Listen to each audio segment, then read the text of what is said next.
Good evening, everybody, and welcome to another episode of Perceptive Podcast here on Game Wisdom, where we examine the art and science of games. My name, of course, is Josh Placer, and we have another discussion lined up, discussing about a very specific game tonight. We're going to be talking about Cook, Serve, Delicious. This was an indie game that came out over the last decade and quickly blew up and is now on its third iteration. And my guest tonight is the writer who came on starting with Cook, Serve, Delicious 2. And we're going to be discussing kind of the process and what it was like to write for a game that I don't think a lot of people really thought would have a story. So, please welcome to the cast tonight, Ryan Matejka. Hey, glad to be here. It is great to have you on, Ryan. How are you doing tonight? I'm good, but you're called Game Wisdom, and I'm not sure how much wisdom I really can give you, but I'll do my best. That's all right. We, as anyone who listens to me knows, we can have a discussion about just about any aspect when it comes to video games or the process. So I'm sure we'll come up with something over however long this cast will be. All right, hopefully. But it's a pleasure to have you on. For longtime listeners, I did have David, who is the creator of Cook, Serve, Delicious. I think we had him on, this was like 2-3 years ago. It was like right around the time of Cook, Serve, Delicious 2. And hopefully we'll have him back on in the future. I know he is very busy with the game coming out onto early access.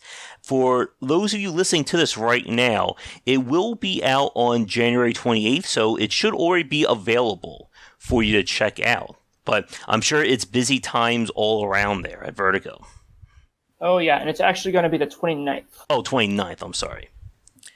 But no problem. It is great to have you on. So, to begin with, since this is your first time on, Ryan, could you tell everyone a little bit about your background and what is your role with Cook, Serve, Delicious? Yeah, absolutely. So my background is I'm very appropriately titled a writer. That's pretty much all I've done for the past as long as I can remember. I wanted to be a writer since I was like 13 years old. Went to college for it, graduated with a degree in it, and somehow managed to make a career out of it. So I actually I kind of have known David more or less since the beginning. I was a fan of his games when he was making little free games, and he must have been in high school or something like that back in, I want to say 2005.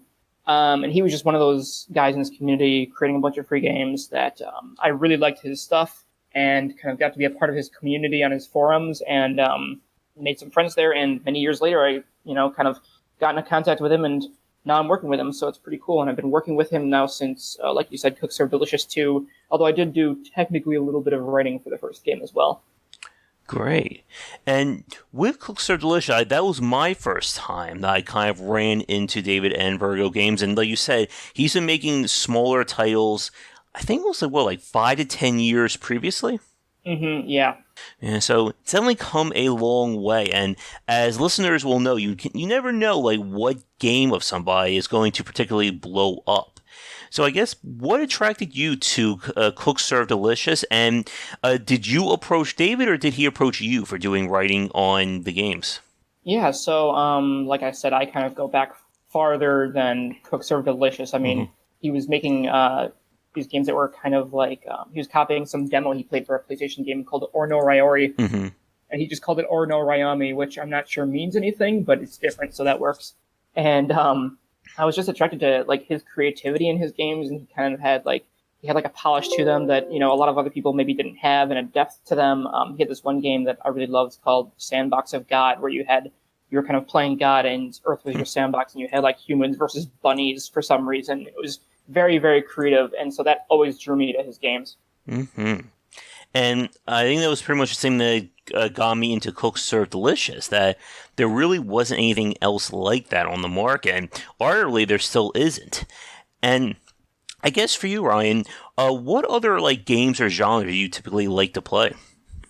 I play a pretty wide range, but lately I've been focusing in on strategy games. So I definitely like that element of the Cook, Serve, Delicious series where you can kind of plan out your menu and that sort of thing. So there's it's weird because there's kind of elements of a lot of different games in Cook, Serve, Delicious, or a lot of different genres.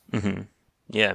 And like with the design, it's certainly evolved, I think, considerably since the first game. And I know, as we were just saying before we started the call, that you don't have too much of an input on the design side of things. But I'm sure as someone who's played the games, you probably have been able to track that evolution. Oh yeah, it's been remarkable. The first game felt like such a step up from his, like I said, little free games he was making. I hadn't actually played the couple of commercial games he made before that, because it was just a time in my life where I was very busy and I didn't play a lot of games. But even that first game was a step up, and then watching each subsequent release has been just kind of mind blowing for me, because, like you said, I knew him when he was, doing these very, very basic things, and to see the level of polish and like professional quality and everything in the latest releases is just really remarkable. Yeah, and I sort of get that with like the work that I do with YouTube, and I'm also a writer. I wrote 2 books on game design, so I have like people telling me, "Oh, I remember when you were just doing a little tiny blog, and now you're doing these talks and such." Yeah, it's pretty crazy how far people can go. Now, with your own background in writing, have you done writing for like any other video games or pursuing it in other genres or games? Not really, actually. So professionally, I was kind of just taking whatever jobs I could get. I was an in-house copywriter for a little while, which when you're not at an agency, it turns out is not very glamorous at all.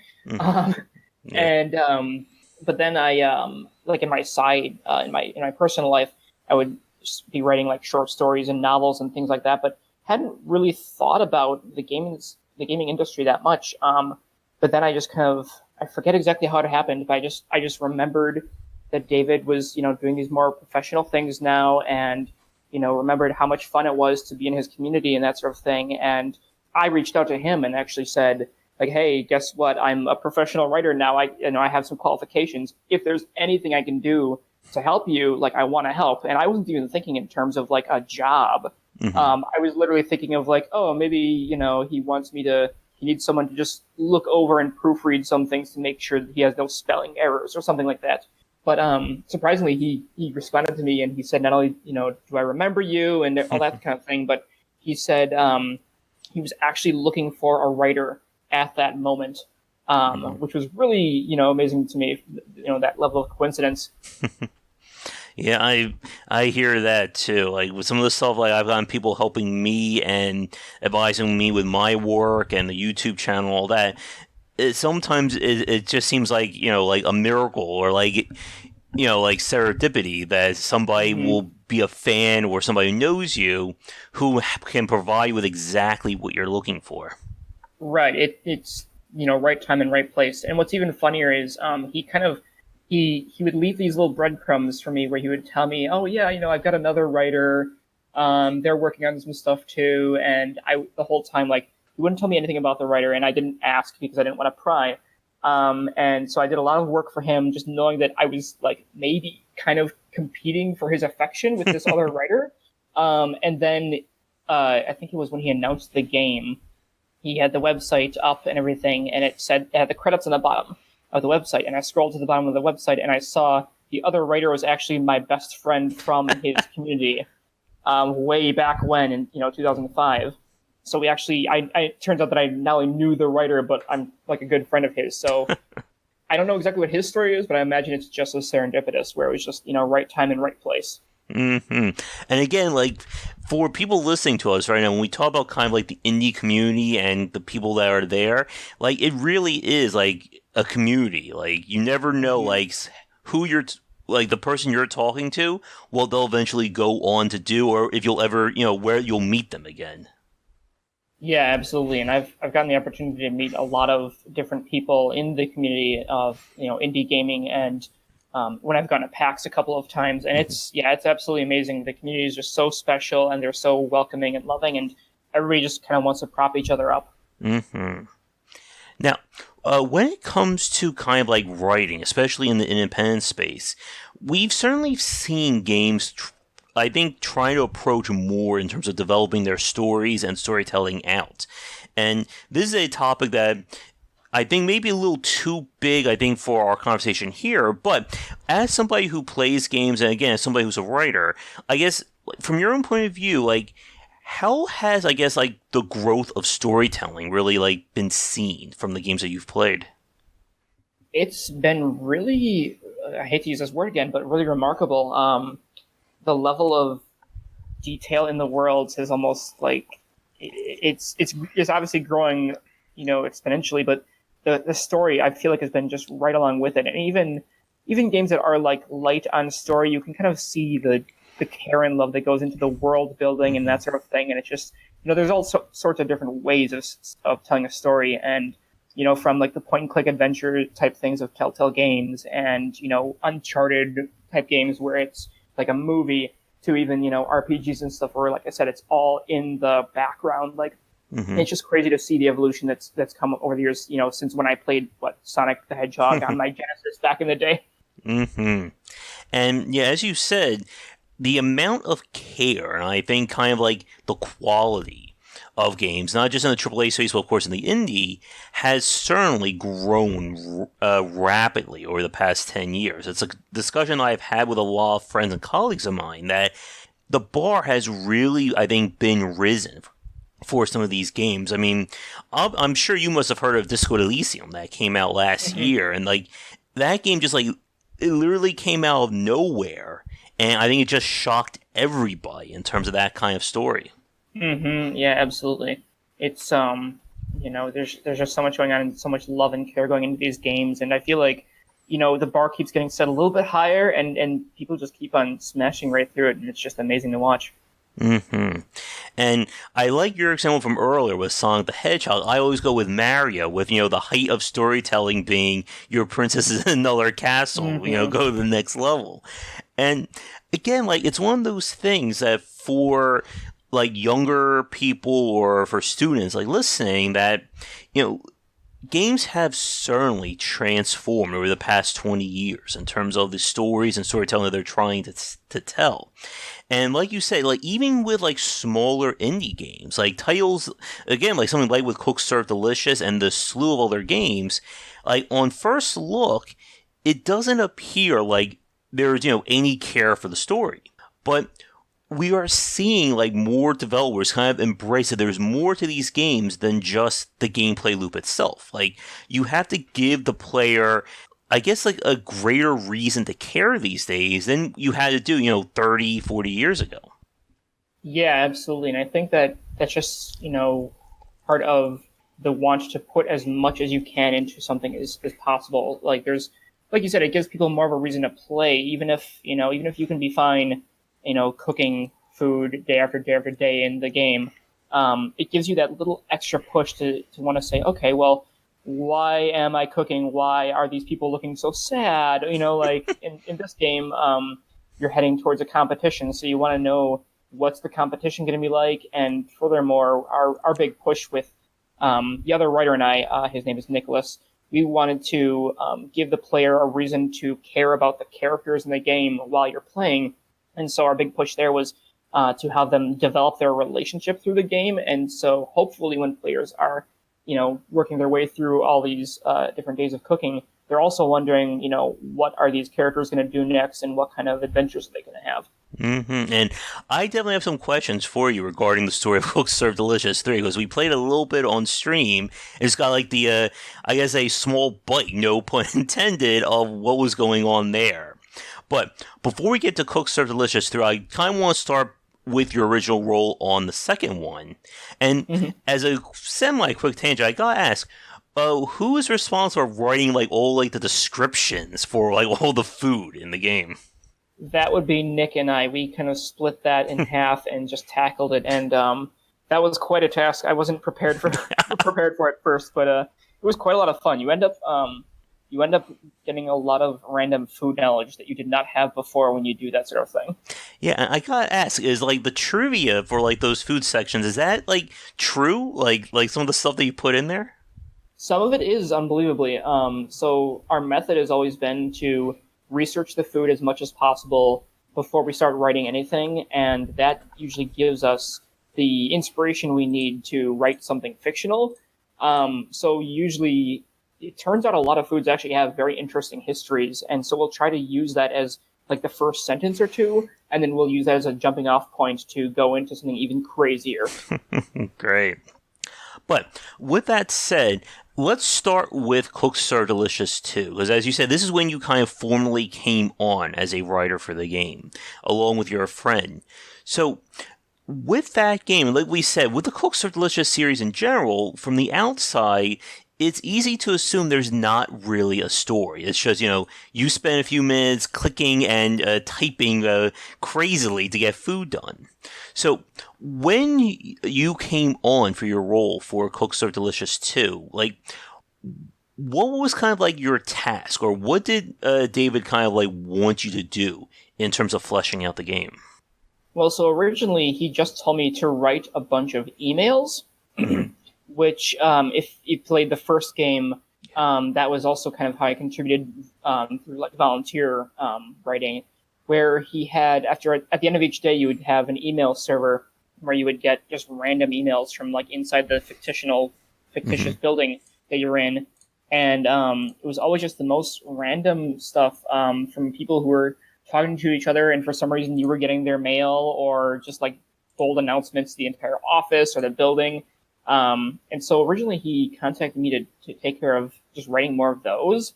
And he didn't actually have a deadline or like what type of emails I should write, or what, like how many I should do. So it was very, very open. And I just had to kind of learn from his feedback as I, give him a couple, different drafts, what he wanted. And from there, I think, that was definitely, that took a long time. I was working on that on and off for quite a while, but then eventually he had me move on to food descriptions and restaurant descriptions. And, we had some like, more specific emails later that came in, I think post launch even, so. Mm-hmm.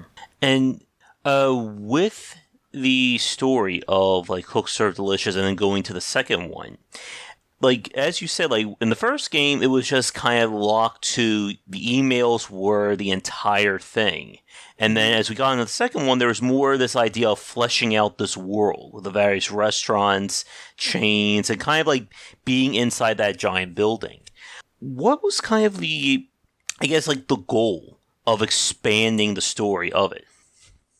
Well, okay, so I forget exactly how it played out, but I know David kind of came to us, with each of these assignments, and he would give us a little bit more of the background of the world. I forget exactly at one point he told us it was post-apocalyptic, but that was a surprise because we had already been writing so much that all of a sudden we were like, oh, okay, we can like go so much further with this than we already were.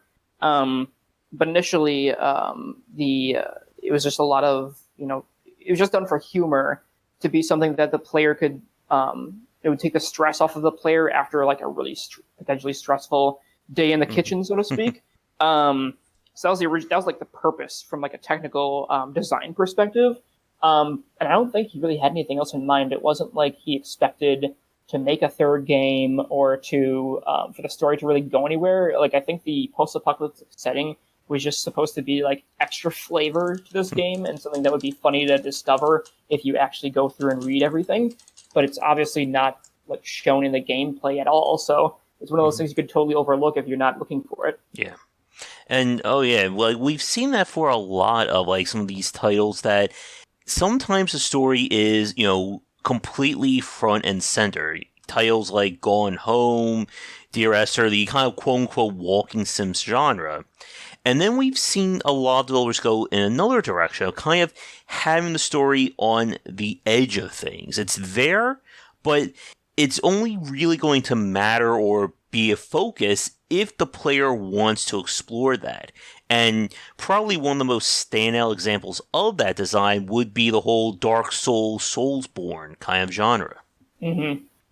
So with Cooks Serve Delicious, so as you said, like it didn't seem like when you were like talking to Dave, like there's going to be like this, grand amount of lore for what is obviously a cooking game. And with kind of going from, I guess here's one, going from Cooks Serve Delicious 1 to 2, I guess, did he have any specific storytelling goals he wanted to achieve, like going from the first game to the second? In the first game to the second, I don't think so. Like I said, I think it was just supposed to add flavor and be just kind of this wacky side thing. Mm-hmm. All right. So, obviously, with that said, going from Cooks Are Delicious 2 to 3, the story definitely feels a lot more in place. And definitely have a lot of questions about where the story came from. And I guess for people listening, again, with this cast probably going up after the game goes in early access, there's not going to be too many spoilers here. But like the first thing that I see in the opening scene is that it's like 20 years in the future, there's parts of the country on fire and we apparently survived another war. So I gotta ask, like, where did this story come from for the game? Yeah, so that was all just there in the second game, and we had written out different details. We'd written out, for example, certain states are gone entirely, or they've seceded to Canada, or they've been lost due to flooding or nuclear war. And we just wrote these all into Cooks Are Delicious 2, thinking it was just kind of a fun joke. And I don't think we were even tracking what had happened to all the states at the time. It took us a while to realize, oh, hey, maybe we should start making a list of what's happened so that we're not stepping on each other's toes. And when David told us he was working on the third game, and obviously he wanted us to write for it again, it was just one of those things where we were like, okay, I guess we better consult that list because we have to figure out where to go from here. Yeah, I played more of Cooks Are Delicious 1, and then I did the second one. But yeah, I learned, wait a minute, there's been war, parts of the country have succeeded. What the heck happened here? Mm-hmm. Yeah, and it's, like I said, it's not something we anticipated working on. But the thing is, all of us really embraced it. So I know David, just from the gameplay perspective, he was the one who came up with the idea that you have robot partners, one being the driver and one being the guardian. And he's the one who came up with the idea of the food truck battles that occur from time to time. So it's one of those things where it was kind of an accidental decision that we just kind of had to roll with, but at the same time, it benefited greatly because all those different changes to the gameplay ended up enhancing it in some way. And in the same way, I think it helps the story because, not to get ahead of your questions here or anything here, but the story, we wanted to keep the kind of upbeat, optimistic feel that the first two games had while setting it in this kind of dreary landscape, which I think it kind of enhances those two emotions where it's like, hey, the world has kind of gone crazy, but it's still a good experience to make and serve food to people and make them happy with food. Mm-hmm. And I think the big thing is what will happen if there's a Cooks Are Delicious 4? Will the story get any darker as we move forward here? Oh boy, I don't think we're scared to even talk about a fourth one. I don't think that's a plan on the horizon. But if it was, I have no idea where we would go from here. Maybe it would be some other mode of transportation or something. Yeah, and I was joking to friends about this. I still remember. I think when I spoke with Dave, this was right around. Like I said, this was either before or right after the launch of Cooks Are Delicious 2. I remember saying, I don't think I'm ever going to make another game. I think this will be it. I don't see myself making a Cooks Are Delicious 3 at any point. And here we are now. Yeah, and he actually he was very candid about that to us too when he first told us about the idea. I believe he said though that it was just one of those things where it made sense just from a technical perspective of he had all these assets to work with, the graphics, the code, the writing, and he knew after Cooks Are Delicious 2 had an initial rough launch, he got a swell of feedback, which eventually became positive, but there were a lot of people suggesting things, a lot of people complaining about things. And I think it was one of those opportunities where he saw, I have a lot of assets to use that I can use, and I have a lot of ideas for what can come next because of all this feedback. And it just kind of, came from that. Mm-hmm. And again, for developers listening, you never really know, A, what game of yours is going to blow up, and B, where things are going to go after. And yeah, I remember that as well, that when Cooks Are Delicious 2 first came out, it did have kind of a rocky start. I remember there were complaints about, I think, either missing features or detail in the game. And then I think and please correct me if I'm wrong on this one. Like, wasn't like a few months or maybe a year later, I think he released like a mini expansion. I think it was a barista update. Yeah, that was I forget exactly when that came out, but yeah, it was sometime later, maybe a year, 6 months to a year, somewhere in there, that he released the barista update. Which up until that point, he was, like you said, kind of making fixes and just completing the game because he just had it. He just had such a tight deadline for himself, and he'd already pushed the game out once, postponed it once, and yeah, he had to cut features at first. I know for me that was tough to hear because one of the features that was deemed non-essential was the emails, which of course I had worked so hard on. But it was one of those things where he had to make choices, and like you're saying, when you're a developer, sometimes you have to make those tough choices and tough calls. And ultimately, I think he made the right call because he bounced back really, really well. And again, like, I'm hoping we can get him back on probably after the launch. And yeah, it was definitely a fascinating story. And like, for my audience listening, like, a lot of people from the outside don't understand, I think, about what goes into like the design process. And like, for somebody like you can't, like, you were a fan who then kind of joined the team after the fact. So you have that perspective of being both from the outside as well as from the inside at kind of like the development of this game and David's process. Yeah, absolutely. I definitely. It's very weird because I do identify with both sides. Where I'm genuinely surprised. Even to this day, some of the new as he's releasing more versions of the game for beta testing, there's things in there that I did not know were coming. So I get to be genuinely excited about new features and levels and things like that. But at the same time, yeah, I have that kind of inside knowledge of why he's making some of these decisions. And yeah, there's definitely a lot of people that just it's hard to know, what the reason is for anything, of course, but especially with something as complicated as making a game, there's so many factors that go into it. Definitely. And that's one of the things I've been trying to demystify through game wisdom and talking to developers, that I've kind of developed this little niche for myself as being that middle ground between the developer and the consumer side.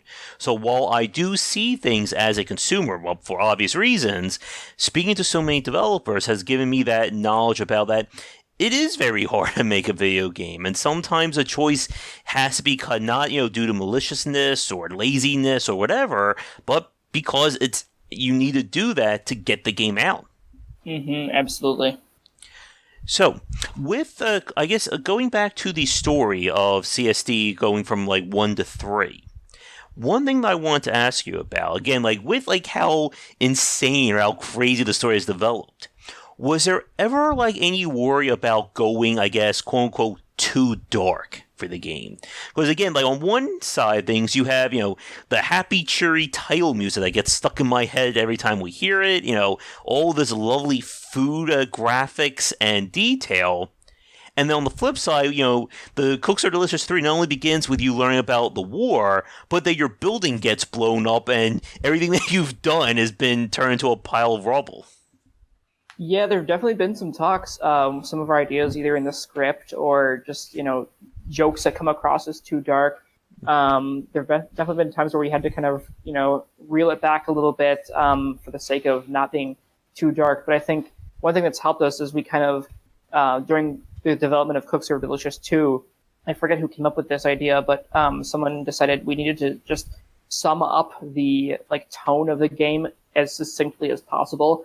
And so we came up with the phrase upbeat sadness, Nice. Which sounds like such a contradiction, but ultimately that's been kind of our guiding light through the games, from the writing at least, where whenever we're wondering, if we're going too dark or not dark enough, it's always okay, well, does this make me feel upbeat but also kind of sad if I think about it for too long? Like you said this earlier, with all your customers, they're always having this sad, despondent look on their faces. We're serving them, amazing food and all that.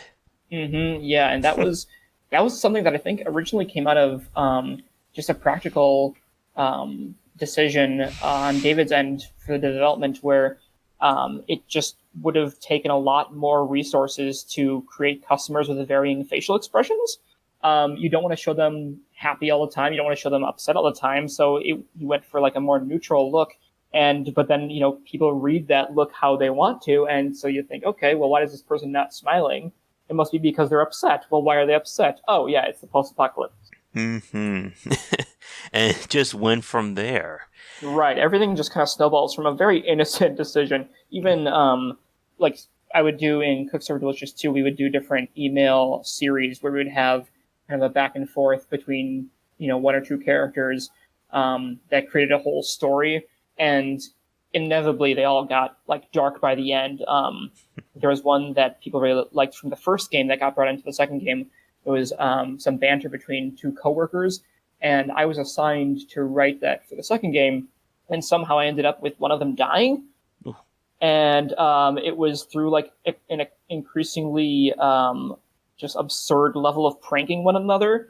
And of course, I had to tone down the fact that one of them died because it's supposed to be a kid-friendly game.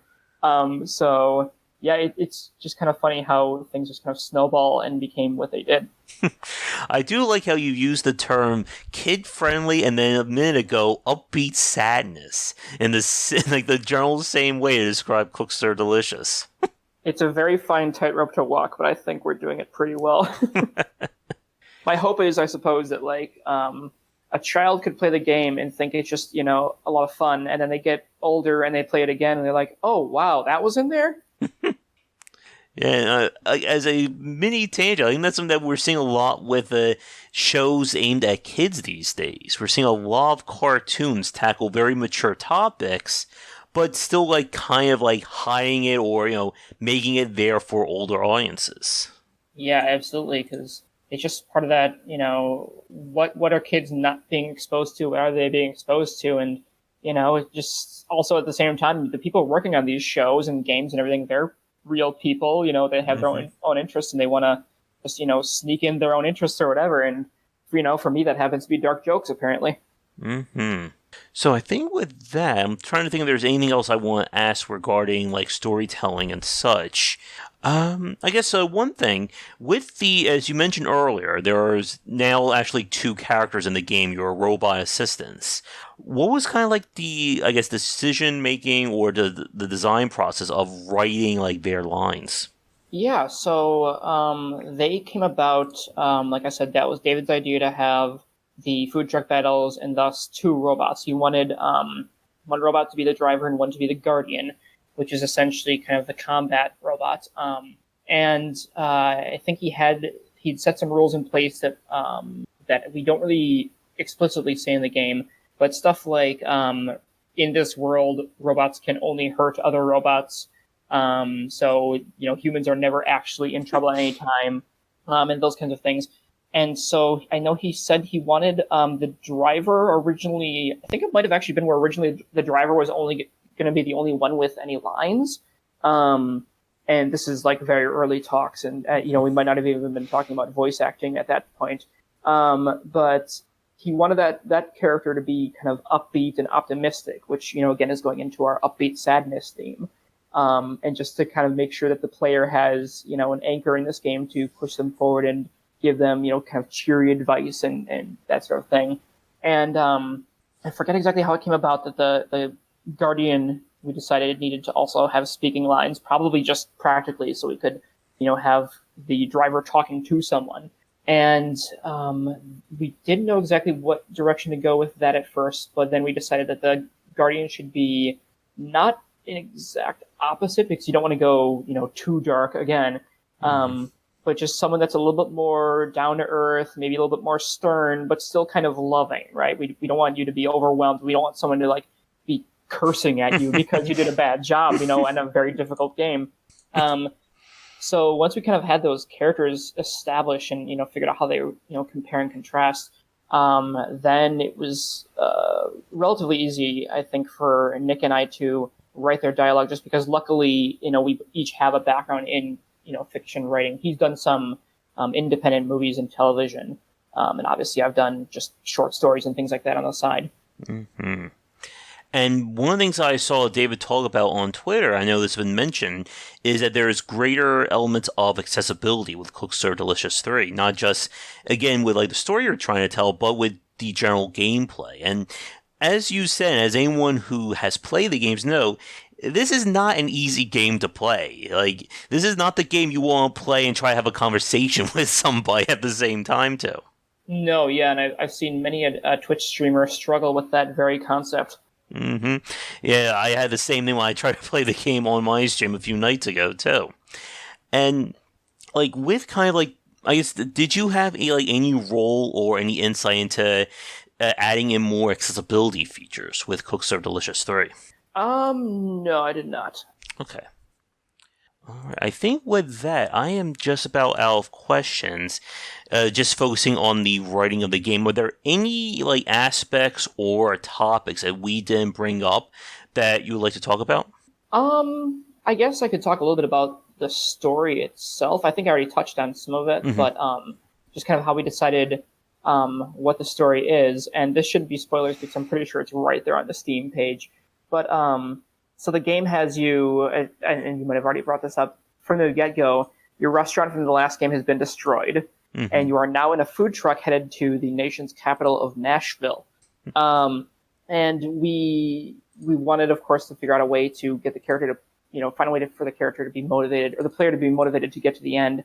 So they're going for a competition. This is related to the Iron Cook competitions that were in the very first game, but I don't think were present in the second.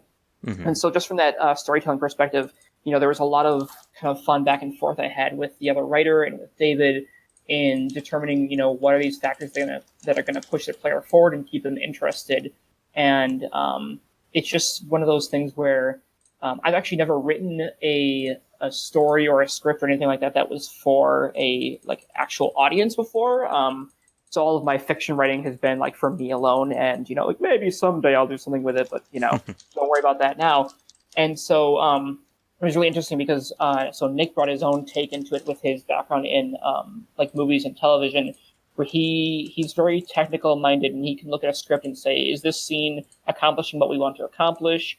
And are the characters working towards their individual goals? And that was another thing we had to come up with was individual goals for these robots, which was, you can imagine, quite the long discussions, because you don't want to take the player away too much from their goal of getting to the end and prepping the food and that sort of thing, but you also want to make sure they're invested in the characters. And that's a whole, other long story. But so, I got to work with someone who's very technical minded that way. And me, I'm like a blunt object when it comes to creativity. I'm just throwing ideas out, and I like to try to solve problems. So if all of a sudden they say, okay, well, why is this character doing this, or why does this character feeling that way? And I'm the one that just starts spurting out ideas of, oh, maybe it's this, maybe it's this, maybe it's that. So one of the things that's been very interesting with this is just that kind of collaborative process of writing with a partner and, trying to find a balance of our different skill sets.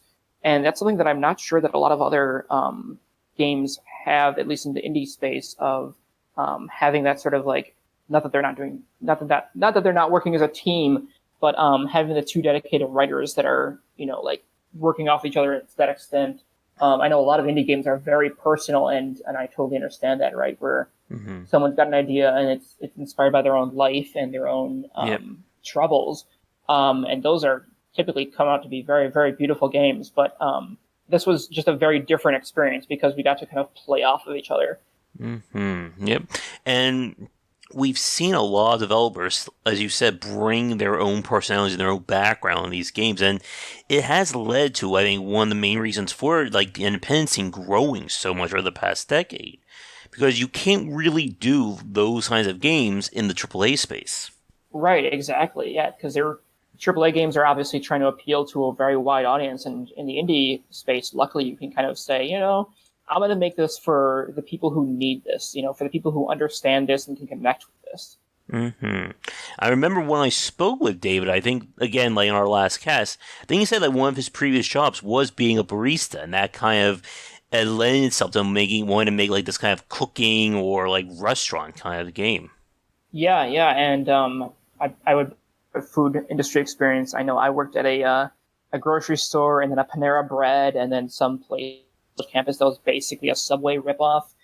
And it's funny because then you play Cooks Are Delicious and you're like, oh yeah, I remember these jobs and how much I hated them, but I love this.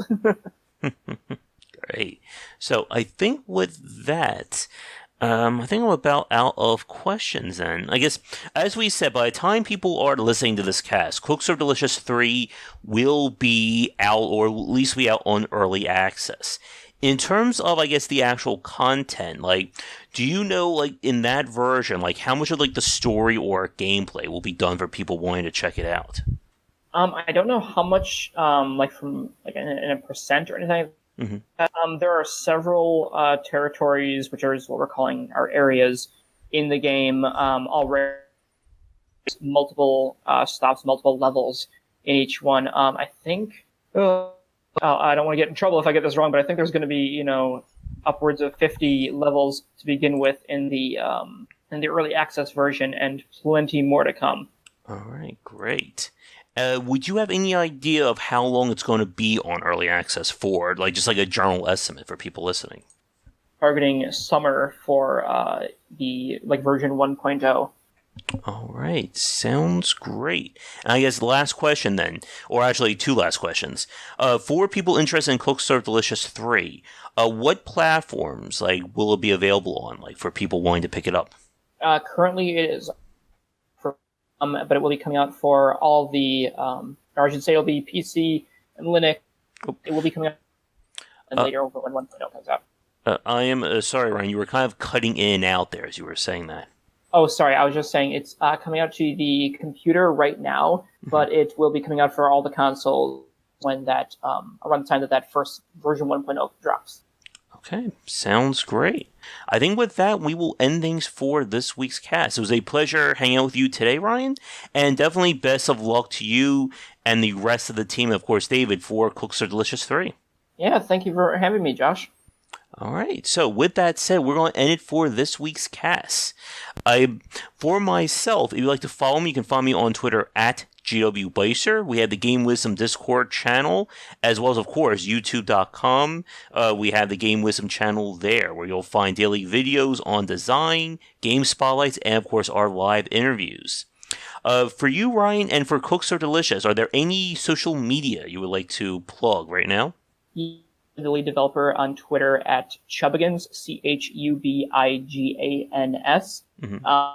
Follow for all the kind of important updates. If people really want to follow me, I'm just at Ryan Matejka with no spaces or anything like that. All right. I'll make sure to include those links in the description down below for those of you watching this, or I should say listening. But other than that, if you'd like to support Game Wisdom, you can check us out on patreon.com/WBlaser. Your donations can help to keep things going. I also have my books. And of course, any kind of donations would be amazing to help things going along.